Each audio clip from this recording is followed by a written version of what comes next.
For more on where energy prices go from here, let's bring in Dan Pickering from Pickering Energy Partners. Dan, it's great to see you. Always a crisis. I think I liked it better with negative oil, but then it was COVID. So what's your sense about what to do with crude now for investors who might have been way on the sidelines, given up on the sector, and for those who are wondering what's going to happen to gasoline prices from here? What do you tell them all? Yeah, I think the easy answer on the gasoline side is oil price goes up, gasoline price goes up. So we're going to see a little bump associated with this rally in crude. The real question, as everyone has said today on your network, is what happens next. So I think we really have to see if there's an escalation here.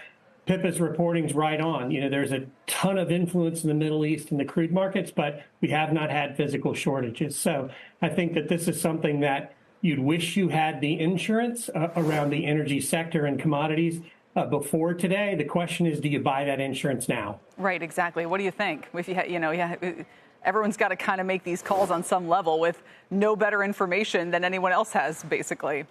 That's right. I'm somewhat skeptical that we're going to see a dramatic escalation here. It's in everyone's best interest to keep the energy markets flowing. All the developed countries, Israel, et cetera. Do you want $100 oil and inflation?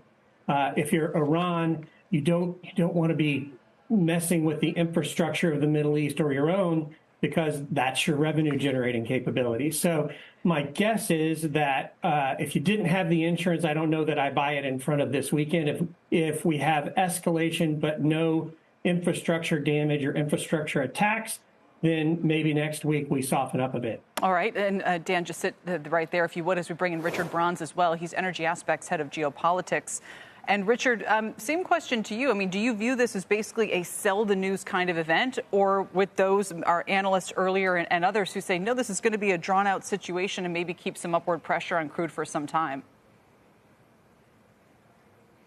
I definitely think it's going to be drawn out. I think it will be early, particularly heading into a weekend with so much uncertainty, to be thinking about selling or kind of shorting at this stage. But as your last guest was kind of mentioning, the probability of this turning into a supply disruption isn't that high. There's a lot of risk. There are various routes it could happen, but we're not seeing it yet. And there are also reasons we might not see it in the future. But timing it and taking that view of when you feel confident enough to do that, I think today is a bit too early. What would be your call on what happens with the U.S.-Iran nuclear deal or lack thereof at this point, Richard? Well, clearly President Trump wants to use this current situation to put pressure on Iran. He wants them to come back to the table and he wants them to make more compromises. But I don't think the Iranians are going to be open to negotiating this situation. I think, if anything, they will be assessing their options and even thinking about, do they do that breakout? Do they take the nuclear material they have, the equipment that hasn't all been destroyed yet, and do they actually try and go for a bomb? That's not a certainty, but I think Iran is weighing up, and I don't think it's going to be ready to offer terms to the Trump administration right here and now.